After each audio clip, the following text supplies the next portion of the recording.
magandang tanghali. Kumikinang na ulo, Diego Bandido.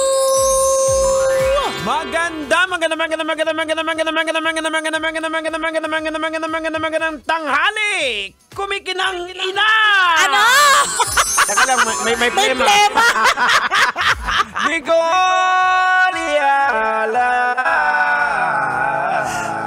Ayan na, question. Sino po ang walang plema? Yun na yung tanong eh. Hindi na yung tanong yung sino ba ang may plema? Hindi, sino na lang ang wala pang plema? Yan. Pero alam nyo ba na ang pag nagkakaroon tayo ng plema, ibig sabihin nag-work yung immune system natin. Ayan. Kasi nag-release ng mucus para i-flush out. Ibig sabihin parang may infection sa loob. Kaya kailangan mo siyang ilabas. Yes, yan, diba? oo. Actually, yun yung nakaka-amaze din talaga sa lahat ng parte ng katawan natin. Na kaya pala siya nandyan kasi meron pala siyang function. Correct. Diba? Meron palang dahilan kung bakit. Yung nilalagnat nga tayo eh. Kung tutuusin, ito ay isang gift. Kung titingnan mo ang scientific aspect, diba? Ibig sabihin, normal na yung katawan mo kapag ganyan gumagana siya. Yung protection sa loob. Correct. Na kailangan at saka kailangan din ng ganun kasi paano mo malalaman kung kailangan mo magpahinga? Correct. Paano malalaman kung kailangan mo maggamot? Diba? Actually, sakto yun yung pinag-uusapan namin kanina na as family. Sabi ko kung minsan kasi, yung mga sakit is a blessing in disguise. It's a protection from us. Halimbawa, reklamo ka ng reklamo, di ba? Napagod na pagod ka na. Ngayon nagkasakit ka. So, yun yung break mo para makapagpahinga ka. Yun yung, at yun yung senyales. Listen to your body. Kapag sinabi na ng katawan mo, no, teka lang. Correct. Di ba? Yung tunog ng ubo mo, parang tama. O kaya Nicole, magpa-check up ka na. 2025 na. Mayabang kasi ko kapag hindi ko kasi nararamdaman, Jegs. Hindi ako nagpapa-check up. Sabi ko nga sa'yo yung thyroid issue eh. Hindi ko nga siya malalaman kung hindi pa ako nagpa-check ng utak eh, di ba? Utak yung pinapa-check ko. Nasama sa MRI yung leeg. Yung leeg yung nakita. Pambihira. Nakakalurk eh. Pero totoo, mahirap po yung nagkakasakit. Pero at least, alam po natin sa sarili natin na meron tayong pang-combat dun sa sakit. Di ba? Tsaka mas maganda yun, yung meron ka nararamdaman, mas nakakatakot yung mga traidor ng mga sakit eh. Correct. Alam mo yan, Jegs, di ba? Yung kwento mo na hindi mo alam na may mini heart attack ka na pala. Paano mo, anong naging senyales? Actually, yung pinakauna-una talaga back in 2016. Sabi ko, di ba nagja-jogging pa nga ako dito? Sabi ko, ba't ang lapit-lapit lang naman ang nila? Parang hinihingal ako. Tapos aakyat ako ng dati sa baba pa yung station natin. Aakyat ako sa taas ng parang hinihingal ako. Paakyat lang dito sa second floor. Tapos nung nagki-clinic pa yung anak ko, basketball, siyempre may father and son tandem. Sabi ko, bakit tinihingal ako? Yun na pala. Yun na pala ang umpisa. At diba? Sabi ng doktor, 90% yung part ng heart ko hindi na gumagana. So, parang 10% na lang yung gumagana, nagpapump. Sipin mo yun. Grabe, masamang damo ka talaga. Ang tibay. Charot. O diba? Kasi hindi natin nakikita sa loob. Correct. Pero yung ganong indikasyon na may paghingal, yan yung sinasabi natin, na pakinggan natin yung katawan natin. Tama. Alam mo naman na hindi ko naman regular na hinihingal kapag ka ganon. Diba? Alam mo namang saglit lang naman yung inakyat mo. Hindi normal eh. Dapat kilala po natin yung mga sarili natin eh. Kasi kung iba-iba yan, parang mayabang pa. Hindi, wala lang to. Wala to. Yan, diba? Maya-maya pala, ikaw na wala ka na. Correct. Bye-bye! Tumatagos ka na sa pader. Correct! Diba? Tumatagos ka na pala sa pader. Kala mo buhay ka pa. Hindi na pala. Diba? Yung ganon. So makikinig po tayo sa katawan natin. Kapag sinabi po niya na, may sakit ka ngayon, hindi po mawawala yung trabaho mo, promise. Diba? May mga talaga, may mga bida-bida din talaga na, hindi, kahit may sakit, kaya ko to. Papakita ko sa inyo, kaya ko to. Kaya ko to, diba? Hindi ako mahinang nilalang. Pwede naman, pero aabutin mo lang yung yung hanggang 15 days na sick leave. Pagkatapos nun, leave ka na ng earth. Hindi, pero totoo, kapag sinobrahan mo yung sobrang pagkabibo mo sa trabaho, diba? Of course, lahat tayo dapat bibo sa work. Ibig sabihin, ito yung ating bread and butter, ito yung dahilan kung ba't nakakain tayo, nakapag-aral yung mga anak natin, nakakapag-add to cart at check out tayo. So, kailangan natin siyang karirin, diba? Pero hindi to the point na makakalimutan natin na alagaan yung sarili natin. Yan, Kasi ako ilang beses ko to nakita, nasaksihan. At I'm sure ikaw din, Kabisyo, di ba? Iiyakan lang saglit yung taong Correct. yan. Totoo. Sasama yung loob kasi Yan. bakit kinailangang iwan, di ba? Kung ano man dahilan, nag-early retirement, iniwan kasi kailangan lumipat ng trabaho or nilisa na ang earth, di ba? Malulungkot ang mga tao kasi syempre parte sila ng ng dynamics ng opisina. Tama. Sila yung pinaka nakakatawa o kaya sila yung lagi nanlilibre, sila yung masiyahin, di ba? Tama. Ganon. Pero saglit lang iiyak. Oo. 1 week. Ayan. Pagkatapos nun, papalitan. Wala na. Move on na. Move on na. Sa dami pa naman na nangyayari ngayon sa buhay natin, sobrang fast-paced na eh. Correct ka. Ang bihira. So, madali ang palitan. Oo. So, kung ganun, di ba? Mabilis ka makakalimutan kasi marami nangyayari sa paligid. Unlike before, sa panahon natin, di ba? Walang social media. So pag may nawala, ramdam mo talaga na. Kasi yung atensyon ng tao, doon lang sa certain bagay na yun eh. Naka-focus, di ba? Ngayon nga, Jigs, magugulat ka sa FYP natin, sa feed natin. Hindi mo kakilala yung nag-post, pero pag tingin mo, so dabuka yung comments. Tapos syempre, maku-curious ka, bakit ganun eh? Tsura nito, ordinaryo. Parang hindi ko talaga kilala. Pag tiningnan mo, ay, bakit ganun? Mas madami pa siyang followers sa akin. Hindi ko siya kilala. Ganun na siya. Ganun naka-fast-paced. Ganun nakadami ang influencers, content creators. Ganun nakadami yung mga iniidolo. Diba? So, ang bilis po ng palitan. So, yun yung sinasabi natin. Mabilis kang palitan. Ayan. Kung may ugali ka pa, naku, papalitan ka rin ng computer. Tama. Oy, marami ng trabaho, ha? Correct. Marami ng trabaho ang pinalitan ng AI. Tandaan mo yan. Diba? At hindi lang AI, yung robot. Correct. Diba sa Jollibee, may nagsiserve na robot? Alam mo ba minsan na napunta kami sa ibang bansa naman to, Jegs.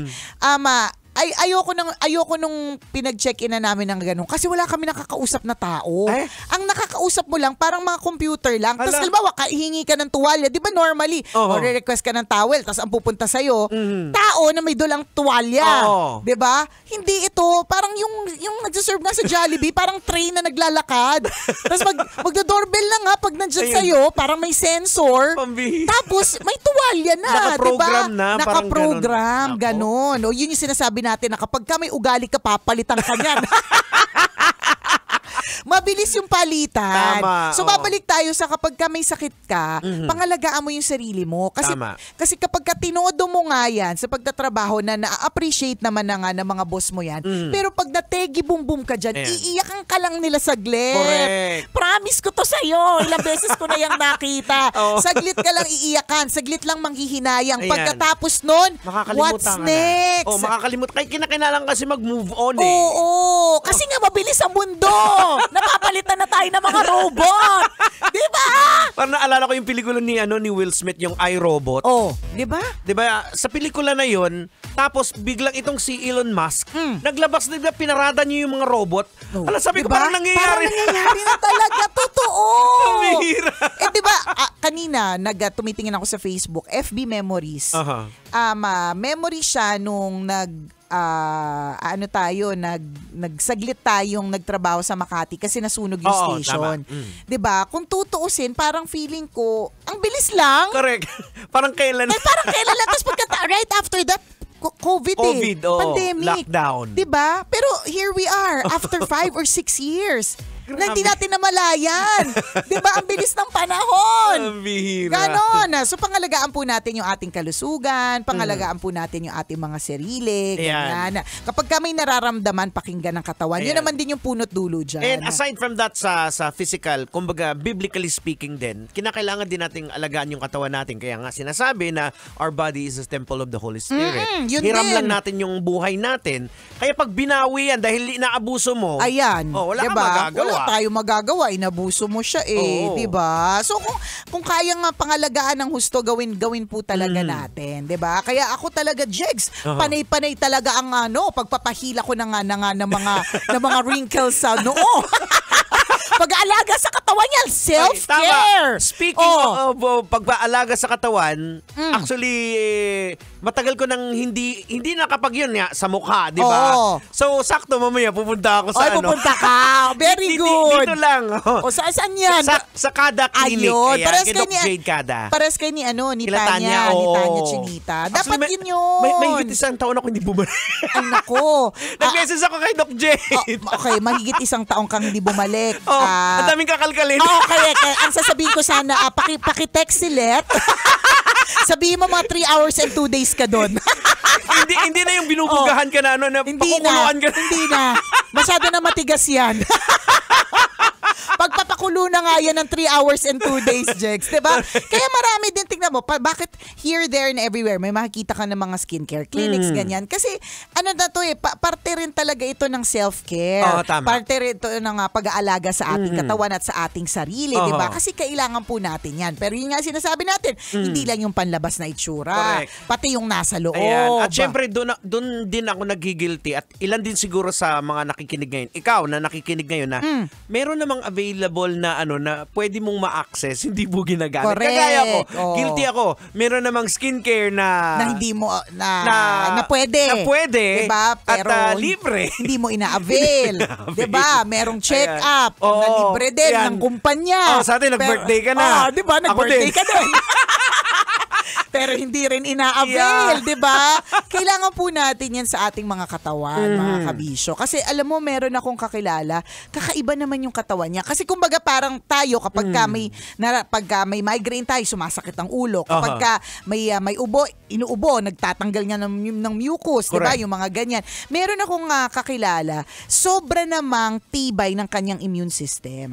Na parang mainggit ka kasi hindi siya nagkakasakit. As in talagang hindi ka talaga parang as in talagang candidate ito for perfect attendance always, ganyan. Ang galing talaga, amazing talaga. Lahat nagkasakit na, siya na lang ang hindi. Basta lahat kinovid na, siya na lang hindi. Basta ganon siya. Tao ba yan? Yun na nga eh. Yun na nga, yung parang maiisip mo, buti ka pa, hindi mo na-experience kasi ang hirap talaga magkasakit, di ba? Pero, nung nagkaroon siya ng asawa, Jigs, doon niya naramdaman yung paghihirap. Alam mo kung bakit? Sa sobrang tindi ng kanyang immune system, sa sobrang tibay, lahat ng foreign na body ng katawan niya, na pumapasok sa katawan niya, ay inaaway niya.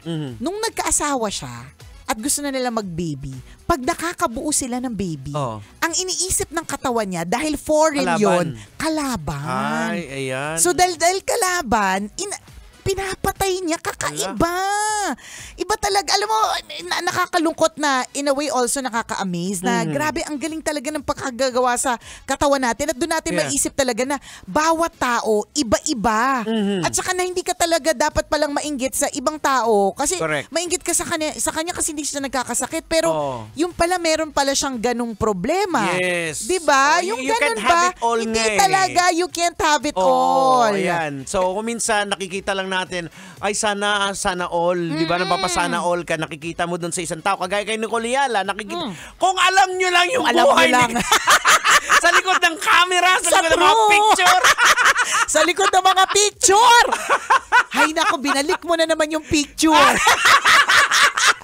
Eto na. Nag-umpisa na naman tayo sa topic tungkol sa picture. Pero ka pa lang hindi nasindihan, Uy, pero hindi kasi kahapon pinag-uusapan namin ni Diego na sabi ko, alam mo, Jegs, meron akong pinuntahan noon na tong nakaraang holidays. Grabe, sobrang ganda ng lugar. Wala akong matinong picture. Actually, may picture ako, pinilit pa na picture. Ayan, alam mo, hindi rin maganda yung pinag-usapan natin kahapon. Bakit? Nakarelate si Let? Kasi sabi nung, alam mo, ang ganda ng pinuntahan nila, Nicole. Parang nagpaparamdam na. Alam mo, Jegs, hindi imposible. Nararamdaman ko this year magta-travel tayo together. Yes! Let's claim it, diba? Pero kailangan Jegs specific. Ibang bansa. Kasi baka mamaya nag-travel tayo papuntang PTEX. Totoo naman. Bukas nandyan tayo magta-travel tayo. So kailangan ibang bansa, diba? Ganon. Out of the country. Diba? Ganyan. Hindi kasi pero totoo may mga ganyan tayong mga napapanood. Yung, diba sabi mo, ang ganda ng topic, ang ganda ng lugar na pinakita ni Nicole, di ba? Sana paramdam na sana makapunta. Minsan pero ikaw na nandun. Ako na nandun. Wala naman akong picture let. So, you can't have it all. Stress siya. Kaya kanina, nung may nakita ako sa may nakita akong parang reel na pinost ng asawa ko or TikTok video. Andun ako, Jex. Ay, congratulations! Andun ako, repost ko talaga. Bumawi! Diba? Pero totoo yun. You can't have it all. Minsan may isip mo, ay buti pa sila nakakapunta ng, ito marami makakarelate dito. Buti pa sila nung holidays, ang daming pinuntahan. Correct. Hindi mo alam. Yung pangangatog ng sikmura, ng tuhod, at ng buong katawan yan kasi dumating na ang statement of account. At hindi lang yan. Kasi di ba nandun kayo sa abroad, during that time, nagkaroon ng mga aksidente sa mga aeroplano. Nakaka-nervous, Jigs, promise. Imagine mo yan, grabe. Tapos palipad din kami noon. Grabe talaga yung Jeju Air flight na yun. Lahat namatay dun eh. Tsaka parang within the week na yun, parang sunod-sunod parang na tatlo. mga Parang aeroplano tatlong flights. Nag-iisip ako from Bangkok to Philippines, parang hindi naman pwedeng swim. O kaya hindi naman pwedeng bus. Nakaka-lurky. So yung ganyan, minsan meron tayong tinitingnan natin lagi ano nangyayari sa ibang tao. Buti pa siya hindi nagkakasakit. Buti pa siya ang ganda ng trabaho niya. Buti pa siya ang swerte niya sa asawa niya. Puro ganun, buti pa siya.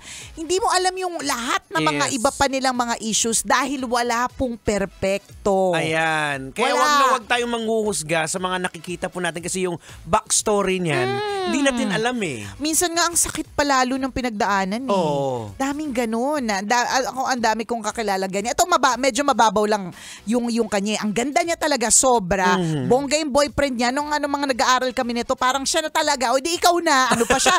Parte pa ng student council. Ang bait. Minsan kasi matalino pero hindi mabait. O kaya minsan matalino pero hindi maganda. Ganun talaga. Itong babaeng to, yung batchmate namin, ang ganda ng height, ang ganda ng hubog ng katawan, ang gwapo ng boyfriend. Siya nasa student council, yung boyfriend niya nasa student council din ng Lasal. So, alam mo parang sabi mo, ano bang bakit?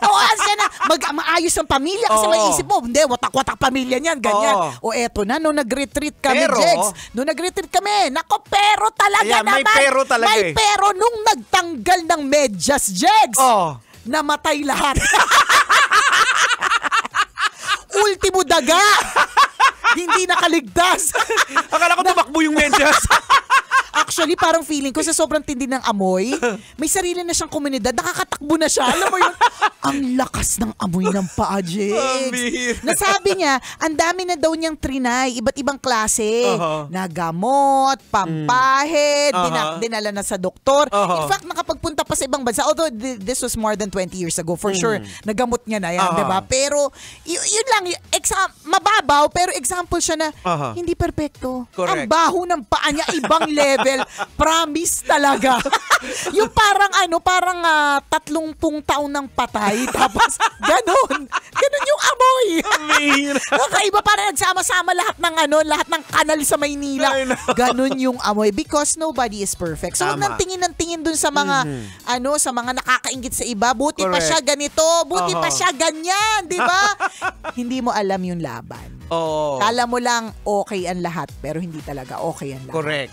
Kasi usually, ang pinapakita lang ng tao is yung good thing lang eh. Totoo. Yung bad, hindi mo ipapakita yun eh. Wala masyado nagpapakita ng bad, bihira. Diba? Minsan for content lang. Hindi naman talagang inilalagay lahat ng mga masasama. Puro magaganda lang. Correct. Para maganda sa feed. Tama. Diba? Hindi mo alam kung ano ang tunay na nangyayari behind closed doors. Correct. Wag nang mainggit ha. Focus on your own blessings. Oras natin! 12:39 na. Akong kumikinang na ulo, Diego Bandido. At akong kumikinang ina mo, Nicole Ala. Kailangan pa bang i-memorize yan? Basic! Kailangan pa bang i-memorize yan? Love Radio Basic!